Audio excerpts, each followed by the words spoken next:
Tuan Tuhan bukan. Tunggu sebentar, saya sedang keluar.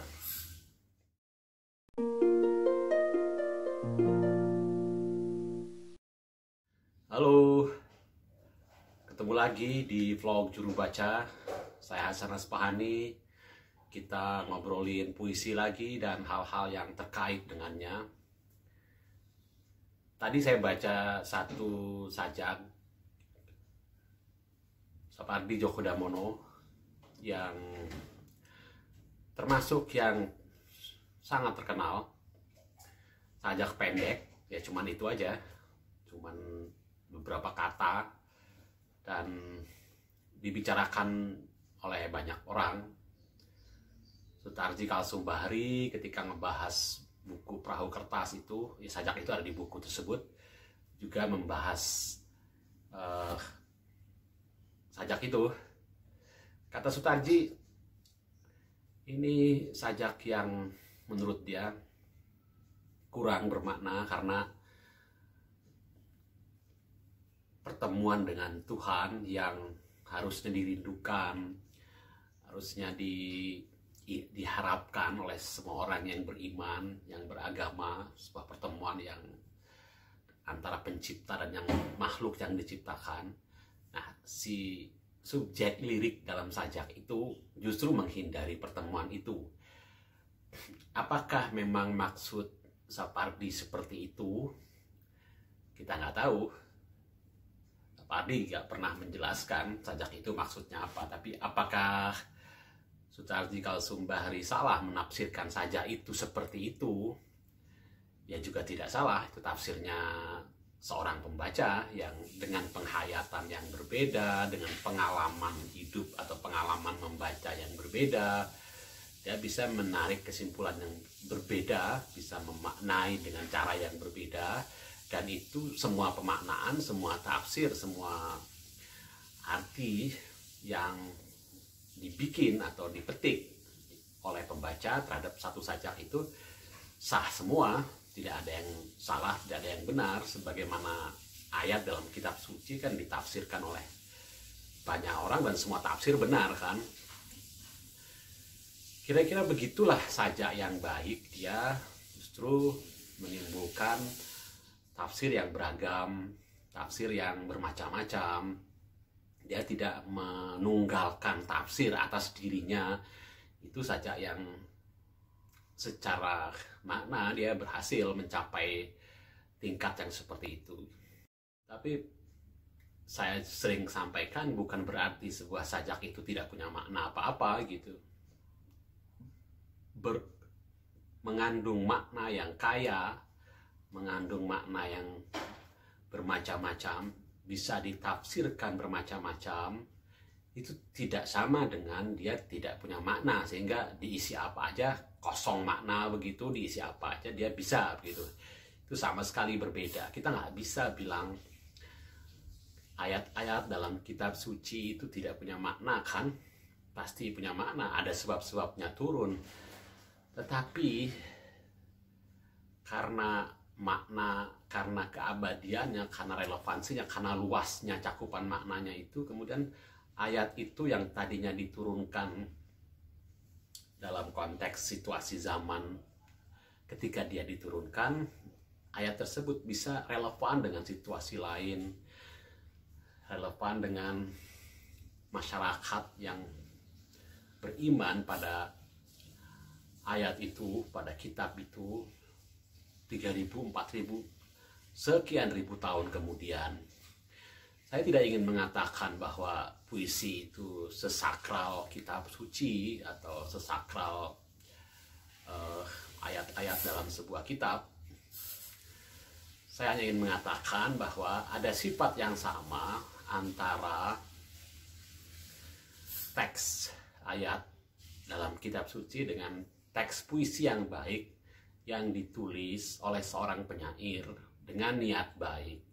Tentu ada semacam peristiwa yang memicu dia, seorang penyair itu, untuk menuliskan peristiwa itu atau menjadikan peristiwa itu bahan untuk sajaknya, untuk mengucapkan sesuatu. Nah, yang terkandung dalam puisi itu bisa jadi awalnya yang tahu hanya si penyairnya, siapa yang menuliskannya, pembaca tidak perlu tahu gitu. Memang mengetahui kenapa seseorang menuliskan itu bisa membantu kita sebagai pembaca untuk memaknai puisi itu.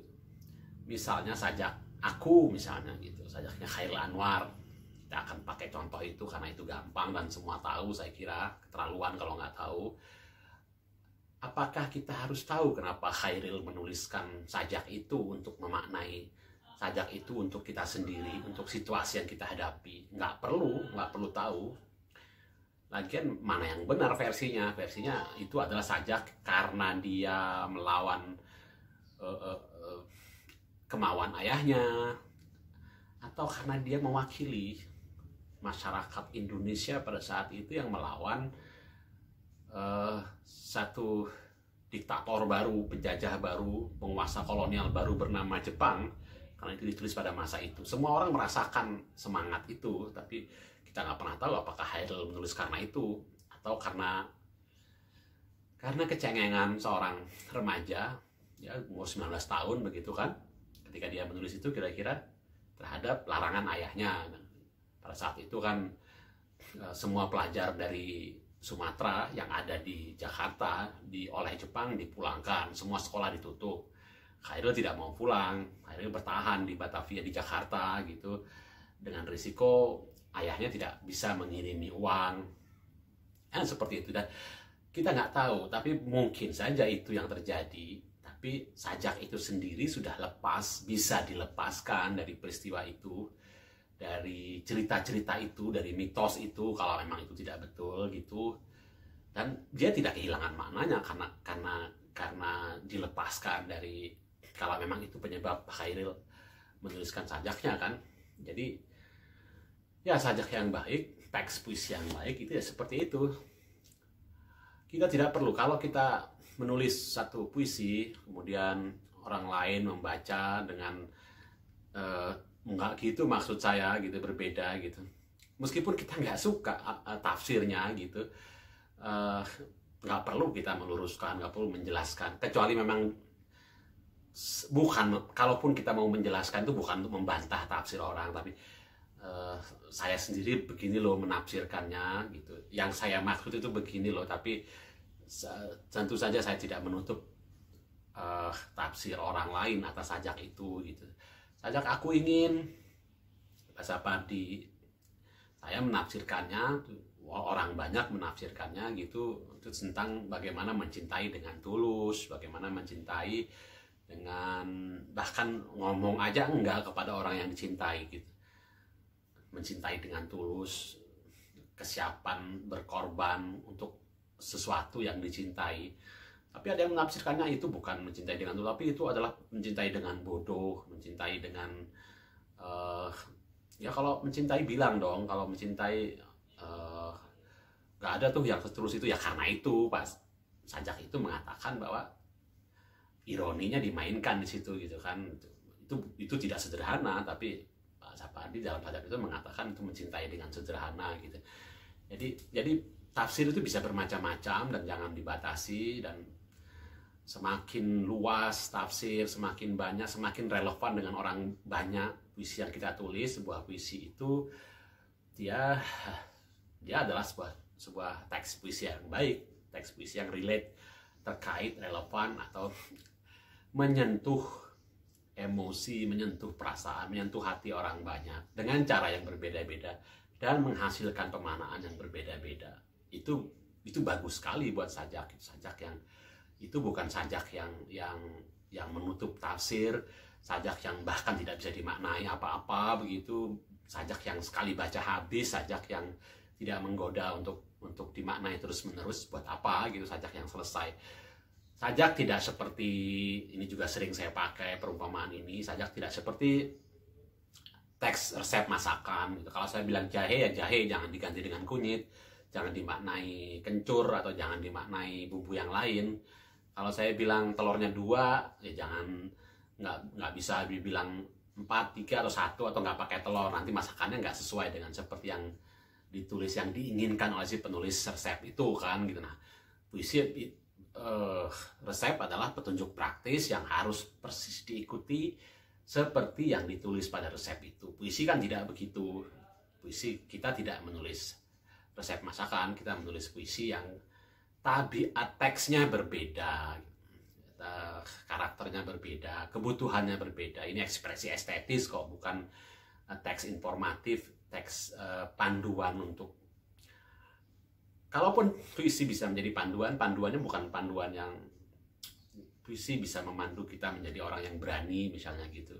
Tapi berani kan tidak satu cara, tergantung apa yang dihadapi, tergantung tantangannya apa gitu. Seperti itu kira-kira. Jadi jangan khawatir kalau puisi kita, kalau kita menuliskannya dengan baik, kemudian orang menafsirkannya dengan bermacam-macam, kita harus berbahagia. Oke, saya ingin berpesan selalu, yang lebih penting daripada menulis puisi yang baik adalah kita berbahasa dengan baik, dan yang lebih penting daripada menjadi penyair yang baik adalah kita menjadi manusia yang baik. Terima kasih, ketemu lagi di video berikutnya.